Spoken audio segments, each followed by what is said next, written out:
morning. Hello. Thank you so much for joining me today, whether you are with me live or whether you are jumping on on the recorded version of this. I want to thank you for taking this time to invest in your professional development.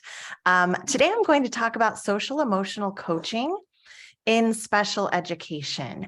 And this webinar is sponsored by the School's First Federal Credit Union and hosted through the Center for Creativity and Critical Thinking here at Cal State Fullerton. Let me put the slides in the chat so that you can access those, but I'm also going to show you a QR code on the next screen, so hold tight. All right. The link to the slides is in the chat, or you can point your phone to the QR code, or if you're watching this as a recording, you can point your phone to the QR code and access the slides that way. And while you're doing that, let me just talk a little bit about what I'm going to cover today. So this is about coaching. It's about being an SEL coach, social emotional learning coach. I would not say this is a basic foundational introduction to social emotional learning. If you are a beginner, you can still get a lot out of it, but I would encourage you to go back and find a webinar that covers some of the more basic foundations of social emotional learning, because I'm not going to spend time on that today, or you can read an article or read a resource book about it. Okay, so really quick though, here are some of the basics. These are the competencies of social emotional learning. It includes self-management, self-awareness, responsible decision-making, relationship skills, and social awareness. And then here's kind of a breakdown of those competencies. Again, I'm not going to spend time on this, but you can definitely go back and reference this in the slides if you'd like to. So let's talk about what is a coach. From the Cambridge English Dictionary, the definition is someone whose job is to teach people to improve at a sport, skill, or school subject. So what's the difference between coaching and teaching? Teaching is focused on acquiring the acquisition of new skills, new knowledge, while coaching is more of a relationship that is focused on refining and developing knowledge and skills. Now, of course, teaching is a relationship too, but coaching is right here. The word improve is really what stands out to me here. We are always improving, developing, and refining. And that is definitely true when it comes to social emotional learning. So if you think about it, let's just go back to this slide. As a teacher, first-year teachers, okay, they're already adults, successful. They got through their credential program. They've got it together, we can assume, right? For the most part, as much as any of us can. But now they're in a school environment for the first time, maybe, unless you're an instructional aide or you have your student teaching experience, of course. But now you're really in this new environment and you've got to develop relationship skills with other teachers and with administrators and with specialists. And that's different than when you were in school developing relationships with your peers and your teachers. So now, even though you might have a good foundation of your own social emotional learning skills, you have to apply them in brand new ways, and it might feel like starting over. So that's where I think it's really key to recognize that when it comes to social emotional learning, the goal is building, refining, developing, and improving.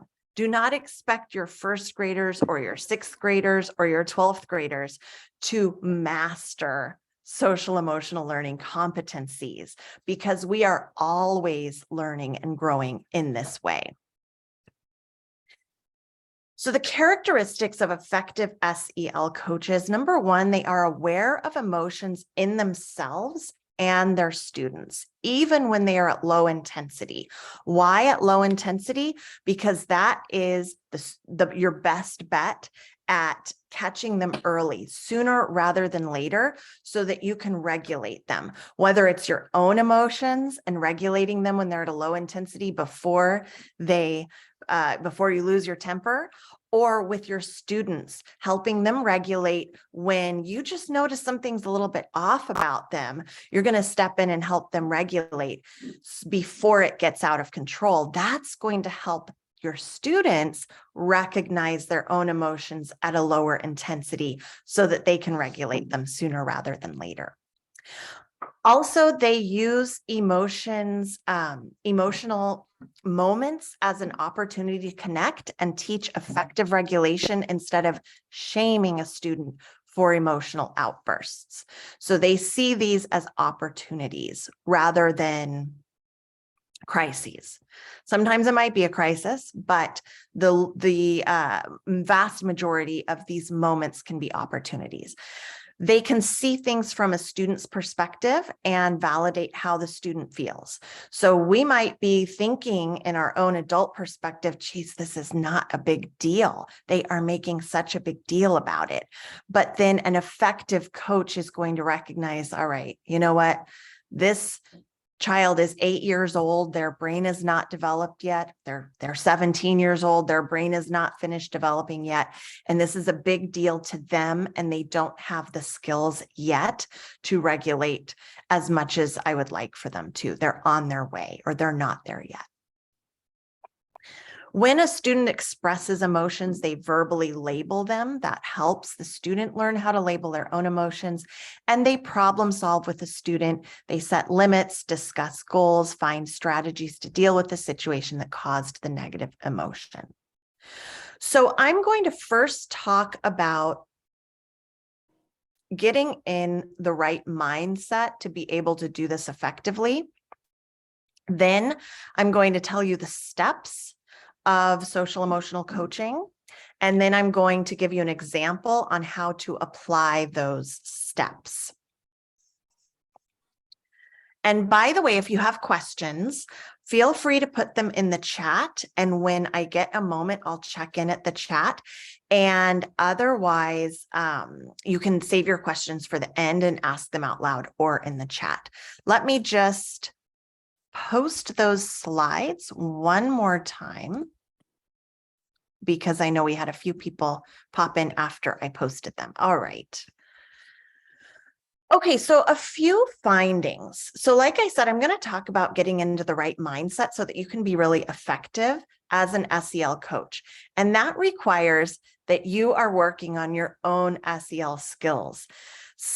Many of us did not learn these things growing up at school or maybe even at home. And yet now we're having to teach them at the same time as maybe refining some areas that we didn't fully develop ourselves growing up, because this is really quite new in terms of doing this in schools. So it's tricky. And here's a few things that they're finding out as we're getting more adept, or it's becoming more common to put these in to put SEL in schools. They're finding that teachers who were mandated to teach SEL but did not cultivate their own practice actually worsened their students' SEL skills, while teachers who developed their own SEL skills improved their own well-being, as well as the social, emotional, and academic development of their students. Another finding is that students learn social emotional skills better when educators can effectively model these skills. Seems sort of self-evident, but it's worth noting. And then teacher social emotional learning influences the quality of student-teacher relationships, classroom management, and overall school climate. So the first step in cultivating your own social emotional skills and being able to be that model is noticing and challenging some subconscious beliefs that you might have about big feelings and behaviors. So adults can have a tendency to dismiss, criticize, or trivialize children's feelings. And the reason that adults have that tendency is because this is what happened in our own childhoods. So when these thoughts come up for you, and they're very common and very normal, you don't need to feel, shame about it or criticize yourself. Just recognize this is the society that I grew up in, and it affected my thinking, and I'm going to notice it and challenge it. So some common thoughts or even things that you may have said, I've said these in the past, or you might hear other teachers say are, it's no big deal. But we have to remember, while it might not be a big deal to us as adults, because we've got bills and taxes and responsibilities, and this would literally be no big deal to us, our students don't have all of that going on. Their worlds are a lot smaller. And like I said, their brains are not finished developing. Our brains don't finish developing until age 25. So we got to give them a break. Also, you're fine. Okay, so this one, I know the intent is good. You might see this on the playground when a child falls and they go running to their parent, and the parent says, "You're fine, go back and play."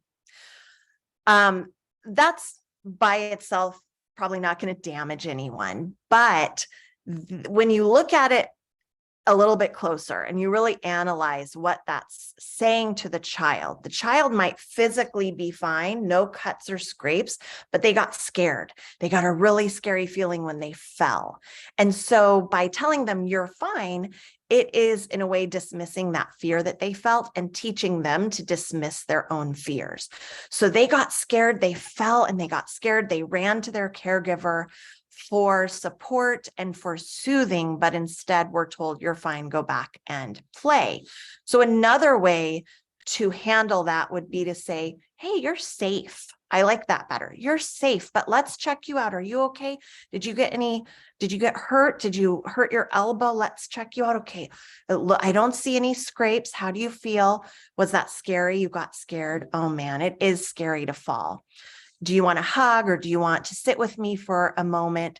And then once their needs are met and we validated the feeling, they will typically be ready. They're capable of knowing when they're ready to go back out and keep playing. Another one is too bad, so sad. I've definitely said this one before, right? It's a quick thing that you say sometimes, and you hear teachers say it a lot. But again, it's very dismissive when you really take a closer look at it. It's pretty dismissive of their feelings. So if you can try to think of a more validating way, obviously we can't spend all day validating, but the more time that you invest in validating your students' feelings, the better handle they're going to get on their feelings. And it's really a long-term investment. You get what you get and you don't throw a fit. So this one could be still used, I think, in a way that works if you use it ahead of time. So take the example of you're passing out popsicles, and there's 3 popsicle colors that kids might get. You don't have time or enough popsicles of every color to give every kid the color they want. So you might say, okay, guys, I'm going to pass out popsicles. I can't really ask you what color you want. You're just going to have to take what you get. You get what you get. Don't throw a fit. If you say it ahead of time, then I know it's kind of catchy. Then you can set them up for understanding the mindset of receiving the popsicle versus you hand out the popsicle, 2 kids are crying because they didn't get the color they wanted. And then you say, you get what you get, you don't throw a fit. Now it has a more dismissive tone rather than an intent of preparing them. So there's other ways that you can prepare them, just explaining, I don't have enough colors for everyone to get the one they want. So please try to just accept the color that you get. Others are stop crying, or he's 8 years old, he should know better by now, or he's doing this on purpose. It's manipulative. It might be manipulative in that they're trying to get their needs met, but they need to be taught a better way to go about meeting their needs. So that one is also kind of dismissive and trivializing. These are very common because sometimes we're just frustrated, or we might find a child's emotions offensive, and we need to challenge, why do I find it offensive? Do I have an issue with my own emotions? Am I able to be compassionate with myself and accept my own emotions? Is that where I need to start? And sometimes our intent is we think that by just downplaying the emotion, it helps them move on, like, right, like with "you're fine," helps them just kind of move on, not get stuck. But it can actually make things worse. And here's how. When we invalidate emotions, it can lead to that we make an assumption and then act on that assumption, missing the real issue. So again, if we say, "he just wants attention," or "she's being manipulative," that is making an assumption, and it might be missing the underlying issue that would be more effective to address. It can also lead to children feeling unheard and internalizing their emotions as wrong.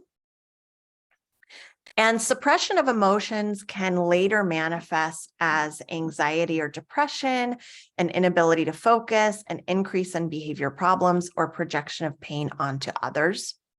Studies show that children with emotion dismissing adults tend to have more negative emotions and more behavior problems. So while it might feel like it's taking more time to validate their emotions, it is definitely a worthy investment. Now, again, please don't be hard on yourself if you are thinking of memories when you've been maybe invalidating or dismissive and you didn't realize it. We pick these up, like I said, from maybe our own childhoods, but also when we're new in schools, when we're in our student teaching, or we're an instructional aide, or it's our first year of teaching, we are looking to other adults to know how our behaviors handled in this setting, because we're new. And so you may have seen other adults say, "Too bad, so sad, let's move on, you're fine," whatever. And then we are going to mimic that because we think, "Oh, that's how it's done." So I know that's sometimes where I picked things up, is just noticing other teachers that were doing it. And I thought that was the right thing to do. But again, that's why I want you to challenge some of these thoughts, wherever they happen to come from. It doesn't matter too much, but notice them when they come up for you and just challenge them so that you can be more effective. So real quick, a few don'ts, and then I'm going to get into what to do. Don't tell a child how they should feel. Hey, you got a popsicle. You should be happy about that. You should be appreciative. Okay, that's not going to help them through that emotion. We don't want to criticize or shame. That can actually interfere with their brain development. We don't want to be dismissive. We don't want to be impatient or expect immediate results. Remember, we are just aiming for improvement during the time they're with you, not mastery. And don't make a negative assumptions about the purpose of their behavior. So I want to show you, and I feel like I could spend probably 4 hours talking about this topic of SEL coaching, but it's condensed. So I'm going to rush through some of this. But this is the nervous system response to stress or arousal. Okay. And where we want to be is down here in the green in social engagement. That's where we as teachers want to stay. And that's where we are the most effective as coaching, as coaches, as teachers. And that's also where we want our students to be. That's where we have calmness, we have connection, we're grounded, we're curious and open, we're compassionate, we're in the present moment. But sometimes both students and teachers get into this fight or flight, right? We perceive danger, or we just perceive like things are getting out of our control. So you can see this in your students, right? They panic, they have fear, they have anger, they're frustrated, they get into the fight or flight. This is normal, but what we want to do is help them come back to a place of social engagement. And we do that by using compassion, using empathy, using validation. But sometimes what teachers do is they meet their students right here in this yellow area of fight or flight. And the teacher is using some of these, right? These don'ts, you can see how they fit into that yellow area. criticizing, dismissing, being impatient, wanting immediate results, or making negative assumptions, if that's where you're coming from, you're in fight or flight. And that's not going to help your students deactivate and come into social engagement.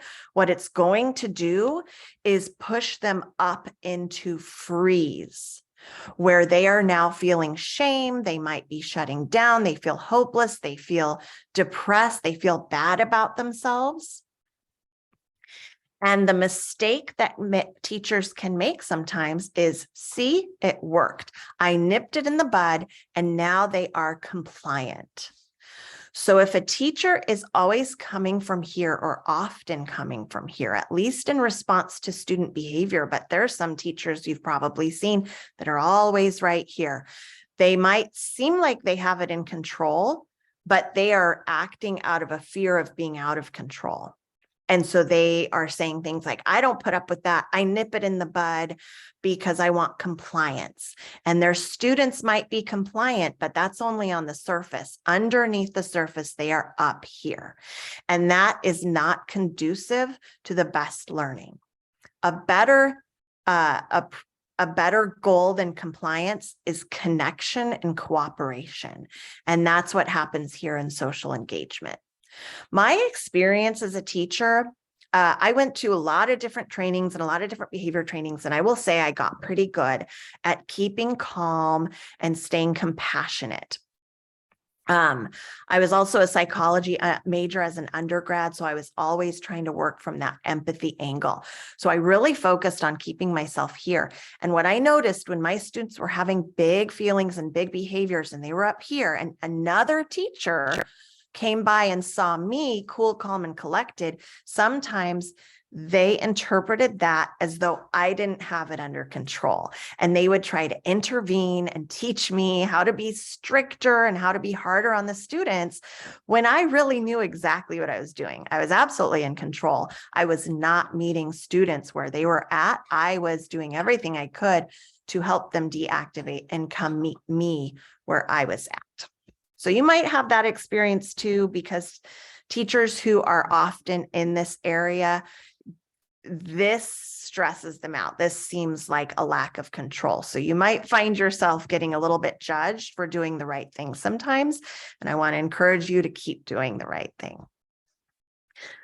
All right, so let me go over the steps to social emotional coaching. I'm going to go over this step by step, and then I'm going to give you an example of a student behavior and how you would take these steps, okay?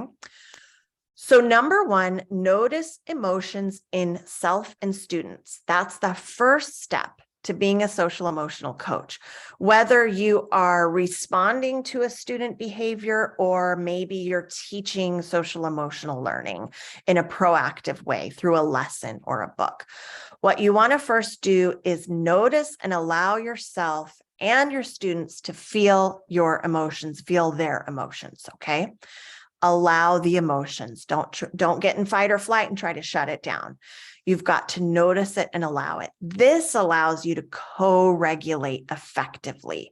And co-regulation is when you're here and you stay here to help the students regulate down from here. So the first step to co-regulating is recognizing your own feelings so that you can stay in control. If you are not regulated, you really can't take steps to help your students regulate. If one of your students is becoming dysregulated or hyper aroused, you can address the issue sooner rather than later when the emotions have completely unraveled. Number two is listening with empathy and attunement. Try to mirror the student's emotions, not at the same level as the student where they are angry and then you get angry with them. You don't want to do that, but you can reflect a little bit of empathetic anger in your facial expression, not disapproving anger, but they're angry and you might say, oh my gosh, you seem really angry, right? You might kind of have this facial expression that mirrors them a little bit. You're still in control. That's going to help them, because some students are not going to hear your words, right? But they can feel your empathy in multiple ways. If the student's sad, you can reflect that as well in your voice and in your expression. Then you want to acknowledge, validate, and label, even if you don't agree with them. Okay, so they might be mad about something totally ridiculous, and you don't agree that they should be mad. But again, you've got to regulate yourself and acknowledge.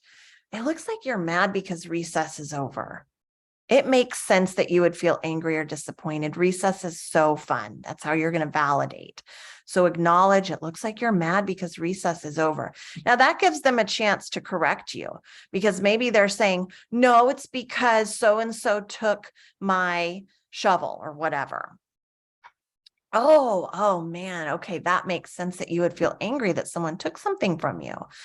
Emotion labeling helps the student turn upsetting feelings into definable and normalized experiences. Sometimes we think, no, that's just going to feed into it and they're going to spiral and they're going to get stuck on it. And it's telling them it's okay to act that way. That's sometimes what we are afraid is going to happen, but there is a lot of research on to show that it is actually very effective to help them regulate. So an example of naming the emotion and behavior without judgment would be, I could tell you are upset because you turned away from the school, crossed your arms, and you have a frown on your face. So you're labeling their behavior without judging it, without saying, that's unacceptable, that's wrong, get in line and get inside. Instead, you're labeling what's going on, just without any kind of judgment. This is a powerful way to teach the student to accept their emotions, because once they accept their emotions, then they can regulate them. And it also strengthens your connection with the student, which should always be at the forefront of your mind, is remaining in connection with the student. Again, connection and cooperation over compliance. So this tells the student you care about them and you see them. Then you can begin problem solving. Do not rush to this step. Invest your time in those first 3 steps, which were noticing the emotions in yourself and your students. That's just something you're going to do in your mind. Then listen and label and validate and acknowledge. Now you can start problem solving. You might ask questions in a non-judgmental way. So in the recess example, you might ask, what were you doing right before the bell rang? Oh, that sounds fun. I bet that was a lot of fun. It's such a bummer when fun things have to stop for now. Still validating, getting information. Can you think of anything that would make it easier for you to come inside from recess? So get them involved in the problem solving. They might not know. They might still be like, no, in a really stubborn kind of frame of mind. So you can also share ideas either in the moment or later if the child is not ready for this. And then you also want to be teaching coping skills. For anger, a common and effective coping skill is taking deep breaths. So you can teach this by doing it together and also modeling it yourself when you are under stress. And I'm going to give you some examples of that later, of how you can model coping skills all throughout the day in response to your own hyperarousal or moments when you're feeling stressed. Those are teaching moments when you're feeling that way.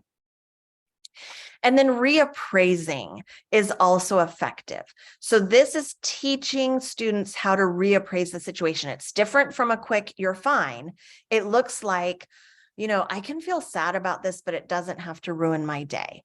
So again, you can teach this by modeling it often. So I get that you feel angry about recess being over, but let's try to move forward and enjoy the next thing that's going to come. Again, you don't want to do that too soon, but that is another coping skill that we all have to have. So let me give you a specific example of how to apply these principles. So let's take the example of Jeremy, just a made up hypothetical example, but actually I've heard this one from teachers before, so it's not completely made up. I was inspired by some teachers asking me for advice. So Jeremy is an 8-year-old boy who often runs toward his peers and slams into them or tackles them to the ground. And he laughs when he does this, but his peers obviously do not like it. The teacher and his parents are concerned about this behavior because somebody could get hurt and it's interfering with his social relationships. So here is a coaching response using those 5 steps I just went over. Step number 1, notice emotions in self and student. The teacher may notice tension in himself rising as Jeremy once again tackles another student.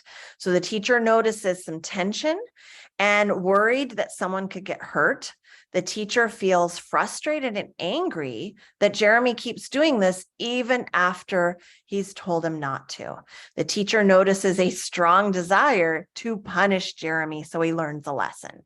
Totally normal for you to have those feelings as a teacher and just notice it. Oh, I really want to punish that kid. Okay, we've all been there. That is a normal feeling to have as a teacher. Also, the teacher notices that Jeremy's laughing, a strong indication that Jeremy is enjoying the behavior, which maybe in turn makes the teacher feel a little more angry themselves, right? Is there anything more annoying than that when the student is laughing at their own behavior? So the teacher feels further anger that Jeremy's laughing while doing this unsafe behavior and notices some judgmental thoughts that pop up, such as, what a brat, and I bet he just wants attention. So the teacher recognizes that he himself is not yet ready for step 2, listening with empathy and attunement. So he says, Jeremy, I cannot let you tackle. You got to stop the unsafe behavior. Okay, so you got to do that. Jeremy, I cannot let you tackle. Somebody could get hurt. I need you to sit here while I take some deep breaths. Then we'll talk about how you're feeling.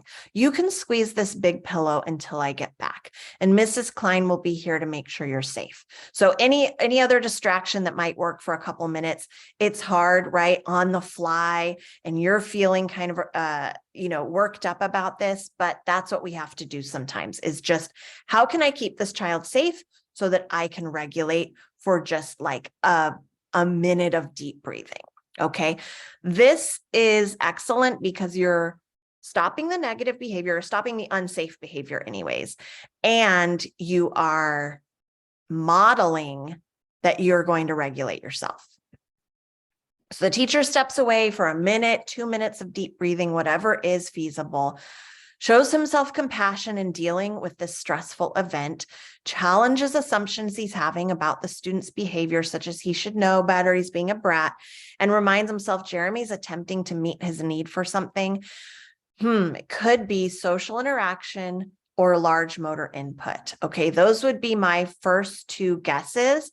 Is the tackling, we don't know the purpose behind that behavior, but a good couple of first guesses would be that he wants to play with his peers, and so he's trying to interact with them.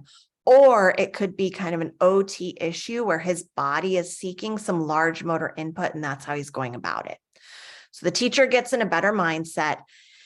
And I love this, this resource I want to share with you, because this is definitely something you could like post in your classroom for you and your aides to refer to when needed.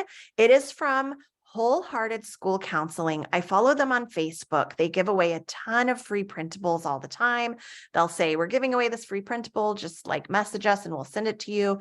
And they don't message you any other times. They're not like annoying like that at all. It's just a great resource. So this is some things we can remind ourselves of before responding to a child who is acting out. I'll take deep breaths.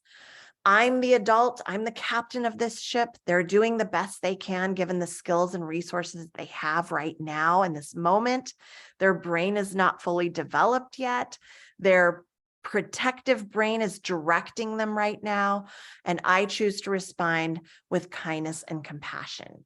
So these are some things that Jeremy's teacher might remember, or might take some deep breaths and read this printout so that he can then go into step 2, which is listen with empathy and attunement. I'm going to give you 2 examples of this because I know sometimes our students are not able to name their feelings. They're not there yet. So first, here's an example of the student isn't able to name their feelings. Okay, so they're at that level where you could have a conversation with them. So the teacher might say, "Hey, Jeremy, how are you feeling right now?" And Jeremy says, "Great." And the teacher says, "It looks like you were having fun tackling Damon. Was that fun for you?" Again, non-judgmental. We're gathering information right now so that we can listen. Jeremy says, "Yeah, I love playing with my friends like I'm a football player." Teacher says, "I can see how that would be fun for you. Do you like football?" Jeremy jumps up. "I love football." Teacher says, "Wow, you sure do." So he is listening and just a little bit mirroring back Jeremy's excitement, not so much to the point that he's expressing his behavior was okay, but just mirroring back, "Wow, you sure do. I can see that would be fun."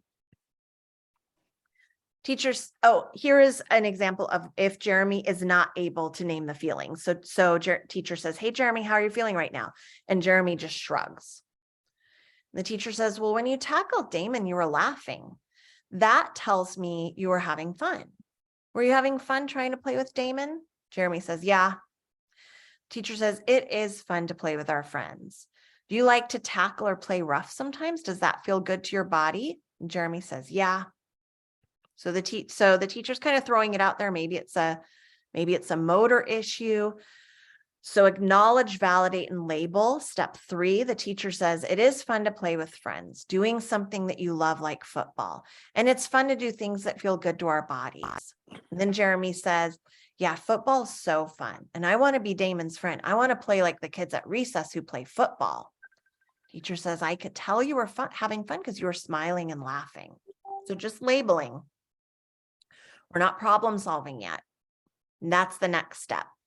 So the teacher might say, "I love to see you having fun and I want you to have fun, but it didn't look like Damon was having fun. Damon's face got red and he yelled, 'Stop.' How do you think Damon was feeling?" Jeremy says, "Mad." The teacher says, "Yes, that is great that you can name Damon's feeling. I agree. He seemed mad. I was worried myself because it's not safe to tackle in the classroom and I was afraid someone could get hurt. That's why I stepped away to take deep breaths because I was getting afraid."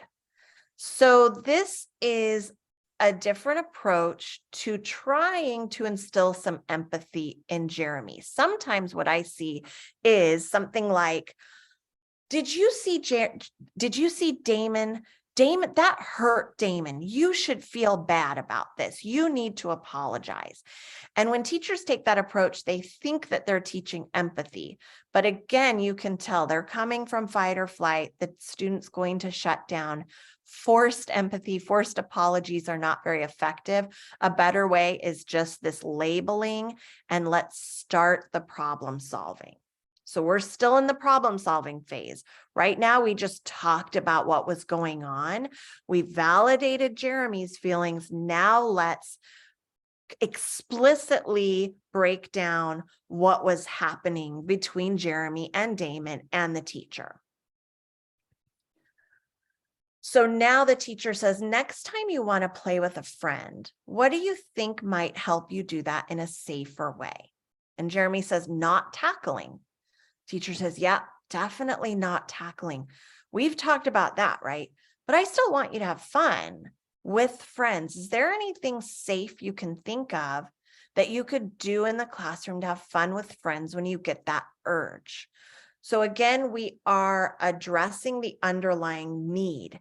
Now, maybe we really want Jeremy to just do his math work or just listen to the story, but that's for another day. Right now, we need to stop the unsafe behavior And we won't do that effectively if we skip over Jeremy's needs and helping him figure out how to meet his needs. So Jeremy says, maybe a high five. Great idea. And what about asking a friend to sit down and read a book about football together? I know Jamie likes football too, and we could get some football books from the library tomorrow. So maybe that would work sometimes. Maybe it was like during free time and Jeremy could like ask a friend to sit down and read about football. Okay, so that's another idea to give them. So Jeremy had an idea, the teacher had an idea. If Jeremy doesn't have any ideas, that's okay. Ask, you never know, and then you can offer some ideas. Now, if you think it's more of a large motor issue, if that's kind of what your teacher intuition is telling you, you don't know for sure, but you're like, I just have a sense that he needs this. The OT told me that this is an issue sometimes. The teacher might instead say, in addition, does it feel good to your body to do big things where your whole body's involved? Jeremy says, yeah. The teacher says, well, I want you to do what your body needs, but we have to be safe. Can you think of another big body activity where nobody can get hurt? And Jeremy says, run around. The teacher says, well, that's one idea, but we can't do that in the classroom. You'd have to wait for recess for that. Do you see that beanbag over there? Would you like to fall into it sometimes if your body feels like it needs a big body activity? Obviously, you'd want to make sure that's safe, there's space, and you'd want to teach Jeremy how to safely fall into the beanbag. Or the OT, if Jeremy does get OT or you have access to an occupational therapist, you might ask them for some ideas. But the teacher could say, so the next time you want to tackle, you can come up to me and say, I want to play with friends. And then I can help you do that. Or if that's like a friendship issue, or the next time you want to tackle, you can say to me, I want to tackle, but this isn't football time. I'll look at my list of safe friendship activities, and here's a list of ideas. So obviously you might not have this conversation all in one sitting. You might come back to it after making a list together or making it for Jeremy, and then say, hey, remember what we talked about? Next time you want to tackle, here's a list of some safe activities that you can do. Or next time you want to tackle, you can say, I need to do a big body activity. I'll look at my list of big body choices and provide a list of safe choices to do that. And then you want to check in with the student. So follow up with to find out how it's going. Some ideas presented during the problem solving may actually not work. They might be problematic in some way or not realistic or not actually meet the student's needs. So you want to check in and maybe go back, repeat the steps to come up with a new plan until you have something that's effective. So again, this is why you don't want to expect immediate results. You don't want to be impatient. This is a long-term investment and that I think you will find pays off in most situations. There might still be some behaviors that are really stubborn and take longer or need more immediate attention where you want to draw in the school psychologist or the IEP team, okay? But for a lot of behaviors you have in this class, this is something that can be very effective. And the student may still need all of that validation. You might need to go back and repeat steps 1, 2, and 3 until their cup has been filled, so to speak. So here's an example of a list. Again, this is from, I got this from Wholehearted School Counseling, and it shows when I feel. So here it allows them to label their feelings, even if it's just by pointing. I can, and then they can choose a coping skill, to that might meet their need. So this isn't like, when you're feeling this way, you have to do this. It's like, I'm feeling this way, and here's some things that might feel good to do. Use positive self-talk. Obviously, you're going to teach each and every one of these. Like, they're not just going to know how to use positive self-talk. This would be something that you've practiced and modeled, or, given them options for exercise, given them options for stretching, take a break. So they would need to really know how to use these skills, but I really like this visual. Co-regulation. Okay, so let's talk about co-regulation. Co-regulation, like I said before, is when you're in that green area of social connectedness, and you want to bring students there with you. It is the supportive process between caring adults and younger people that fosters the development of self-regulation. It began as a description of adult-infant interactions, but it is now being used to describe an interactive process of regulatory support that can occur across the lifespan in the context of caring relationships. And why does it work? There is brain science behind this. It is mirror neurons. Our brains have mirror neurons that make us kind of mirror the people that we are with. So if the adult is regulated, the child is more likely to come into that state of regulation because of these mirror neurons. Just in the same way, if the adult is dysregulated, the child is going to stay dysregulated as well. How to co-regulate? It involves providing a warm, responsive relationship, teaching or coaching those SEL skills and self-regulation skills, and structuring the environment. So I've already talked a lot about teaching those skills. Let me just talk briefly about the other two. How to provide a warm, responsive relationship. You want to provide that caring support in times of stress. Show interest in your students' worlds, respect them as an individual, and show unconditional positive regard. So again, that's more of that mindset that you want to get in. And then how to structure the environment. And I found that special ed teachers are just very good at this because of all of the training and experience that you've had, but you want to create an environment that's physically safe and emotionally safe, where students can explore and learn at their level. There are consistent, predictable routines, clear goals for behavior regulation, and well-defined logical consequences for negative behaviors. So I want to be clear here that I am not saying no consequences. Still need consequences. The important thing is they should be logical. As much as possible, they should be natural, or at least make sense and be fair. And you deliver the consequences not out of a state of anger, not because you feel like you want to punish them, but because you are keeping them safe. And these are the consequences that you've already developed. You feel that they're fair. And it's like, okay, shoot, well, remember, when you tackle your friends, you've got to have some time to take some deep breaths, or you've got to miss out on sitting with us at the rug because I don't want you tackling again. You've got to be able to show me that you're not going to tackle so that I can keep everyone safe. Okay, so there might be some consequences, but they are delivered in a way that is fair and to keep everyone safe, not out of anger. And then I've also talked about how to self-regulate while teaching. So let me go in a little bit more about that.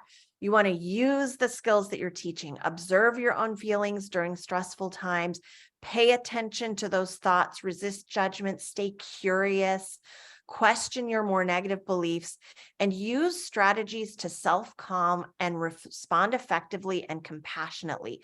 So everything that you're teaching students, whether it's taking a stretch break or deep breaths, or quickly writing down how you're feeling, journaling, you can use those and model them. Model them at every opportunity. Do not allow your stress to be a missed opportunity. So here are some examples. Here are just like some concrete examples. You might say to your students, "Good morning. Whew, there was so much traffic on my drive. When I arrived in the classroom, my stress was like at a 4 or a 6 out of 10 or whatever. I took some deep breaths and I turned on some soft music before you guys got here. And now I feel much calmer." Another one would be, "I feel so distracted from that loud noise that just happened," right? Maybe the leaf blower guy was outside or whatever. A loud noise happened and you got distracted. You can tell it threw your kids off. So you can say, "Oh, I feel so distracted from that loud noise. I'm going to pause this lesson and take a few deep breaths." Feel free to breathe deeply with me if you want to. Let's do some square breaths, or let's take some 4-second breaths in and out. Another way is, if the classroom's really noisy, Hey guys, I feel really overwhelmed right now because the classroom's so noisy. I can tell some of you feel that way too. I'm going to take a deep breath and read, or I'm going to take a drink of water and read an affirmation, and then I'll get everyone quieted down. I'll mention affirmations. I've seen this and I love this idea, having an affirmation jar of like positive self-talk or self-regulating statements. And if you're feeling stressed, you can just go grab an affirmation out of the jar and read it. And then students can do the same. So there's some really cute ideas you can Google for how to do that, but it can be just so simple, wash out an old spaghetti sauce jar and then tear up print out some affirmations, cut them up, put them in the jar, and there's your affirmation jar. Slap a label on it. You can, of course, make it super cute, or it can be really simple. Or you might say, I need a moment to get myself calm, and then we'll talk about how you're feeling. So that was kind of what I modeled with the Jeremy example. Okay, so here are my references. And if you could please take this survey, I'm going to put it in the chat as well. And then anyone who has any questions, now is time for questions. So let me put the survey in the chat. Also, what I'm going to put in the chat really quick is our YouTube channel. I mentioned if you don't quite have like the basics of SEL just yet, you can look up another webinar. We have a ton of webinars from the past, from previous, that it's such just a wealth of a library that we have. I love it so much. So feel free to check out our YouTube channel. This one will be up there eventually as well. And there's a whole bunch from a lot of different faculty on not just SEL, a whole bunch of different topics. So anyone who has questions, please, you can unmute yourself or write it in the chat. And I would love to hear any questions or thoughts that you might have. I'm going to go ahead and stop recording now. Okay.